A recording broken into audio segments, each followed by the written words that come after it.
দেখলাম মানে আমাদের একটা কন্টেন্ট ক্রিয়েটার গ্রুপ আছে, ওখানে একজন শেয়ার করলো, না না ওখানে দেখিনি, আমি ফেসবুকেই দেখেছিলাম, কেউ একজন শেয়ার করেছে যে মাতাবাড়িতে গিয়ে একজন ভদ্র মহিলা, ভদ্র কি অভদ্র সেটা তো কমেন্ট বক্স চেক করলেই বোঝা যায়, মানে এরকমভাবে কি বলবো পাছা দুলাচ্ছে যেটা সবার কাছে দৃষ্টিকটু।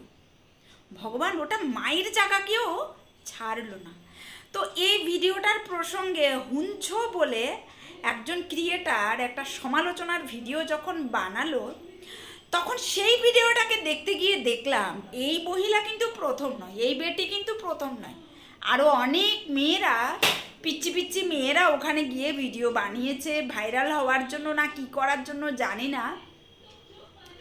তো এখানে আমি একটা কথা বলতে চাই, যারা ইন্সপায়ার হচ্ছেন, সানি লিওনি, তারপরে উর্ফি জাভেদ, তারপরে আরও আছে রাখি সাবন্ত, তারপর নোরা ফতেহি, এইরকম মহিলাদেরকে, বা আমাদের ত্রিপুরা রাজ্যেও রয়েছে, তো পার্সোনাল শত্রুতা আমি হুঞ্ছর মতো নিতে চাইছি না, সেখানেও আমাকে হয়তো ঝাড় খেতে হবে, তাই আমি আর বললাম না, আপনারা বুঝে রাখুন। তো ত্রিপুরাতেও এরকম কন্টেন্ট ক্রিয়েটার তৈরি হয়ে গেছে যারা হাজব্যান্ডের ছত্র ছায়াতে যা খুশি তা করে থাকেন। আমি জানি না এই সমস্ত মহিলারা কাকে কি শেখাতে চাইছেন, কাকে কি এন্টারটেন করতে চাইছেন, কেন এইরকমভাবে পথ দুলিয়ে দুলিয়ে নাচ করছেন।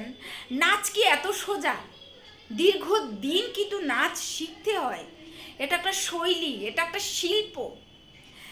যা খুশি তা পথ দোলালেই যদি নাচ হতো তাহলে কি বলতাম, ওরা কিন্তু সমাজে অনেক সম্মান পেত। যেটা আমার বলার ছিল যে পড়াশোনা যেরকম নার্সারি, প্রি নার্সারি, মানে KG1 KG2 এরকম করে রয়েছে ক্লাস 1-এর আগে, সেই রকম নাচেও কিন্তু আদ্য মধ্য পূর্ণ ফার্স্ট ইয়ারে ওঠার আগে এগুলিকে কিন্তু কমপ্লিট করতে হয়।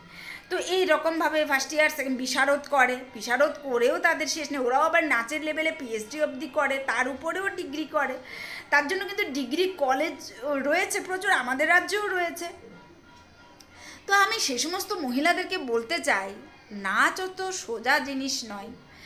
এখন যেহেতু মোবাইলের যুগ, চুপকে চুপকে সবাই অনেক কিছু দেখে, এবং সেটা করতে গিয়ে 1 লাখের মধ্যে একজন হয়তো বা ভাইরাল হয় যে ওদের কমেন্ট বক্স দেখলেই বোঝা যায় ওরা কোন ধরনের ভাইরাল, কি করতে ওরা বিখ্যাত হতে চায় আমি নিজেও বুঝি না, ইনকাম করার জন্য তো।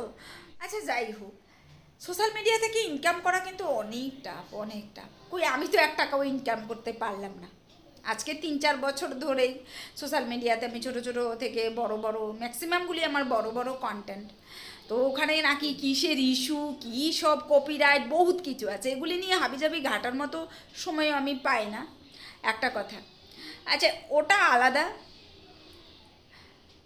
মোদ্দা কথা হচ্ছে আমি ওখান থেকে কোনো ইনকামই করতে পারিনি। এখন যারা পথ দুলাচ্ছে ওখানে গিয়ে, মাতাবাড়িতে কেউ ছাড়ছে না, ওরা আসলে কি করতে যাচ্ছে? আমি ভীষণভাবে খুশি হয়েছি মাতাবাড়ির এই যে ডিসিশনটা হয়েছে, ওখানে গিয়ে আর কেউ পথ দোলাতে পারবে না, কোনো ব্লগ ভিডিও বানাতে পারবে না, অশ্লীল ভিডিও বানাতে পারবে না, তাহলে কিন্তু জরিমানা ভুগতে হবে। তো এই ধরনের যে একটা স্টেপ নেওয়া হয়েছে, ভীষণ খুশি হয়েছি, আমাদের ত্রিপুরা রাজ্য কিন্তু বেঁচে গেল।